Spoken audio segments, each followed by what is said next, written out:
Wherever you're flying in Outback Australia, you could be in the remotest part of the country, you're pretty much guaranteed to hear at some point on the radio someone from the Royal Flying Doctor Service out there with you as well. A really important service they provide to so many people and communities here in Outback Australia. Welcome to Broken Hill.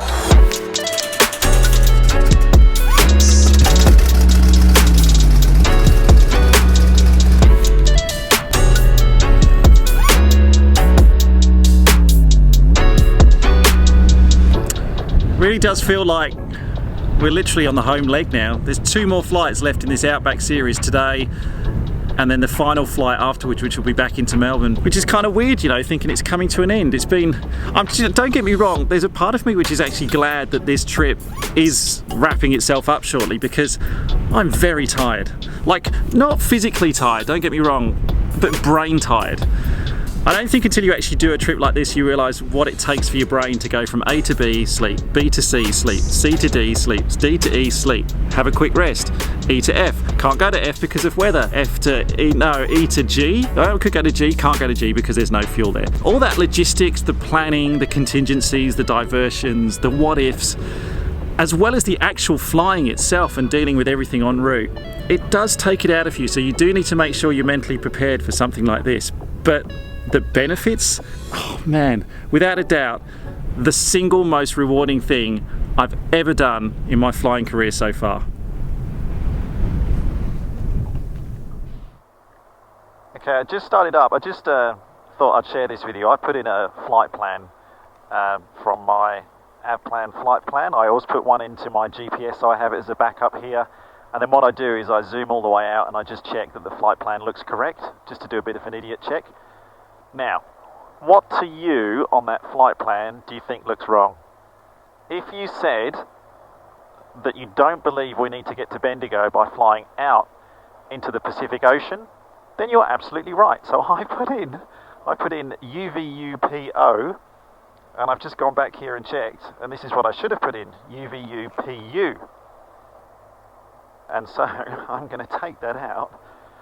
Do I want to remove that waypoint? Yeah.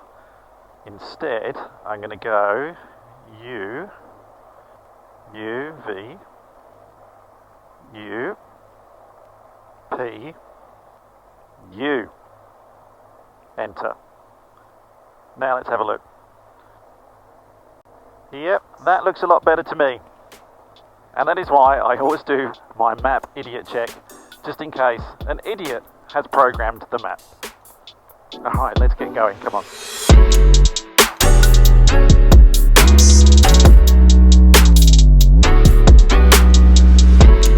Broken Hill traffic, Kilo Juliet November is rolling, runway 14, upwind departure, climbing to 5,500.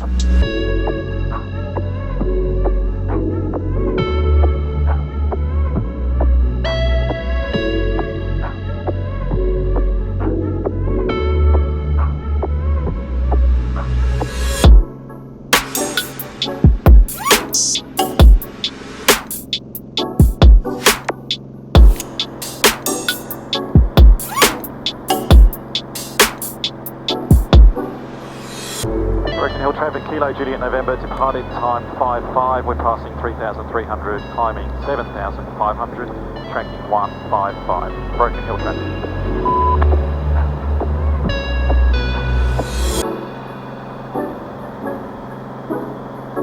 Passing 4,000, fuel flow can't be more than 24, which it's not. Beautiful, 7,500 feet. I originally had 5,500, but on the climb, you could see the wind was swinging around. You could see it was going to be better the higher up we went. So climbed up to 7,500 feet, tailwind of 20 knots, ground speed of 180 knots now, as opposed to 5,500 where the wind was pretty much just coming across us, so we wouldn't have had as much of a free ride. And it's smoother up here, and you can see more. Just a short leg today, heading to Bendigo. 664, flight level 340. I've got an hour and a half. ETE until we get to Bendigo, but once again all you need to do now is sit back, enjoy the ride, enjoy the view, and let's head off to Bendigo.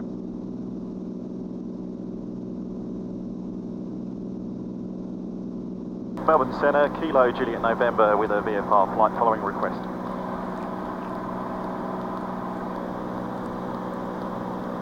Qantas 796, contact centre 132.9er. 13290, Qantas 796, today. Station with flight following request, go ahead. Kilo Juliet November is Broken Hill to Bendigo, maintaining 7,560 miles southeast of Broken Hill, request VFR flight following. Kilo Juliet November identified, there's no reported IFR traffic. The area QNH is 1016. 1016, copy the traffic, Kilo Juliet November. And now we're identified by Melbourne Centre. That means our ADSB is active and they can see whereabouts we are at the moment from our transponder. I've got the area QNH, so I've just put that in. And if there's any other traffic that may cause a conflict with us, Melbourne Centre will let us know. I'm really a big fan of VFR flight following. Obviously when you've got two-way communication, if you can get flight following from air traffic control. Juliet November, you can contact centre now 122.1 for continuation of flight following. 1221 Kilo Juliet November. And they give you frequency changes. Departing runway 11, departing runway 09. Melbourne Centre, Kilo Juliet November, maintaining 7,500, currently under VFR flight following. Kilo Juliet November, Melbourne Centre, g'day. G'day.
Just got told by air traffic control that our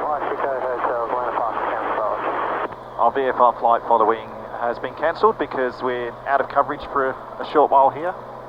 We can pick it up again when we get to about 40 miles out of our destination, if we want. It's great in Kilo Juliet November because it's got air conditioning, so flying those legs through the deserts and up the north of Australia when it's 30 degrees outside, it's great to have the air conditioning. It's funny to keep going further south, turning it down a little bit, turning it down a little bit more, until just then, with the outside air temperature of 1 degrees, I've just turned the system off entirely, so we don't need the air conditioning anymore.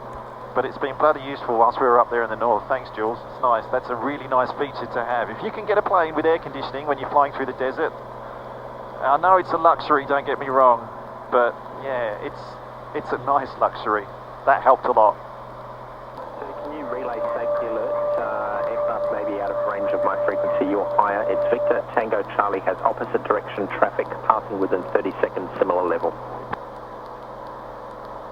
Copy, will do. Break, Victor, Tango Charlie from center. There's opposite direction traffic passing you. Carry on to the 30 seconds. There's just a safety alert going on. Not here, elsewhere in the airspace. Two aircraft are coming quite close together. They've asked another aircraft just to relay the message. Pass clear. Good. Copy, sweet. No response from Victor, Tango Kilo. All good. So that's what happens sometimes if air traffic control are trying to contact an aircraft but they can't get hold of them, but they know there's another aircraft nearby. What they'll actually do is ask the aircraft to relay a message for them. And I've heard it quite a lot on this trip, especially with some of the commercial airliners which are flying a lot higher. Because VHF signals with the radio, they can only travel in a straight line. So if there's terrain in the way or if someone else is low down, that signal might not reach them. But if you can basically contact an aircraft up here and they can contact you down here, it's called a relay, and they can relay that message from air traffic control to the aircraft in question. But that's why, yeah, even if you're not really using the radio... Juliet November, Centre. Kilo Juliet November, go ahead. Hello, Juliet November. I think I've got you identified there. Again, do you wish to resume your service? A firm VFR flight following would be great. Kilo Juliet November. Hello, Juliet November. Thanks. Squawk 3476. 3476, Kilo Juliet November. And another reason why you should... Hello, Juliet November. Identified. No reported IFR traffic 7,500. The UNH 1016. Verify level. 1016 maintaining 7,500. Copy the traffic. Kilo Juliet November. Hello, Juliet November. Thanks. Which is cool. So now we've actually got a squawk code this time. Instead of just being identified and squawking 1200, we've got a discrete squawk code. So 3476 is what we're on. And that's good timing, because if you look down below, you remember I've been saying on this trip that I like it when there's a definite feature that tells you when you're going from one state to the other. Ladies and gentlemen, the mighty Murray River and our home state of Victoria.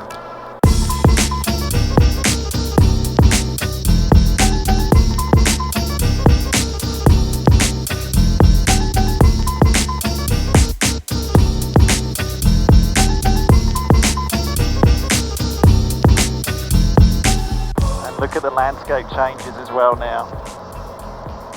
Everything's so much greener. Really left the red dust behind.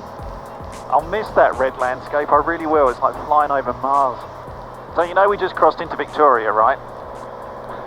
If you just take a look at the, see the green line there, the squiggly green line. If I zoom in a little bit there, you can see, look, that green line represents, that's the Murray River, and to the left of it is New South Wales, to the right of it is Victoria. So shortly we'll be crossing into another state, which will be New South Wales, and then crossing back into Victoria. I'll be sure to let you know when that happens.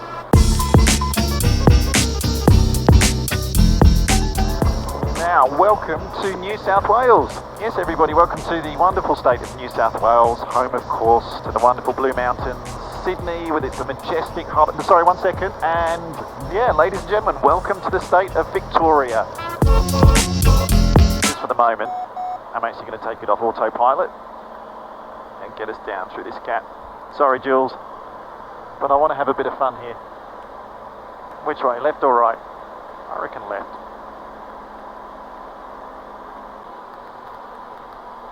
Of course, yours expected to get a little bit bumpy when you're going through a layer like this. And underneath these kind of fair weather clouds, it will be a little bit lumpier. Delta's maintaining flight level 140. Alright, let's get us back on track now. We're under the clouds again, and I'll slow our descent down. Alright, buddy, you've got to sit there so I can see out properly. Bendigo traffic, Kilo Juliet November is on a 6-mile long final, straight in runway 17, Bendigo traffic. 15 inches, first stage of flaps.